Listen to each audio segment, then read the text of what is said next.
Hi hello అందరికీ ఈరోజు మన రెసిపీ వచ్చేసి ఎగ్ పఫ్ రెసిపీ అండి. దానికోసం బౌల్లో 2 కప్పులు మైదా, కొంచెం సాల్ట్, ఆయిల్ని వేసి కలిపి తరువాత వాటర్ని యాడ్ చేసుకుంటూ చపాతీ పిండిలాగా కలుపుకొని నానబెట్టుకోవాలి.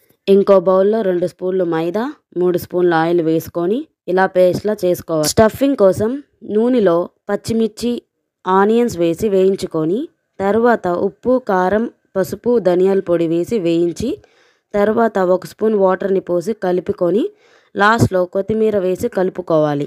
పిండిని ఇంకోసారి కలుపుకొని వీలైనంత పలసగా చపాతీలు ఒత్తుకొని దాని మీద పేస్ట్ని అప్లై చేసుకొని పైన కొంచెం పిండి జల్లుకొని ఇంకో చపాతీని వేసుకొని ఇలా 5-6 చపాతీలు వేసుకొని ఇలా 4-5 చపాతీలు పీసెస్గా కట్ చేసుకొని ఒక్కొక్క దాన్ని తీసుకొని మళ్ళీ ఒత్తుకొని అందులో స్టఫింగ్ని ఉడికించిన ఎగ్ని పెట్టి స్టఫింగ్ బయటికి రాకుండా పైన లేయర్తో మొత్తం క్లోజ్ చేసుకున్న తర్వాత వాటర్తో స్టిక్ చేసుకుంటూ అన్ని సైడ్స్ క్లోజ్ చేసుకోవాలి. వీటిని లో ఫ్లేమ్ మీద మంచి కలర్ వచ్చేంత వరకు వేయించుకొని తీసుకుంటే మన egg puff ready. Bye guys, please support to my YouTube channel guys.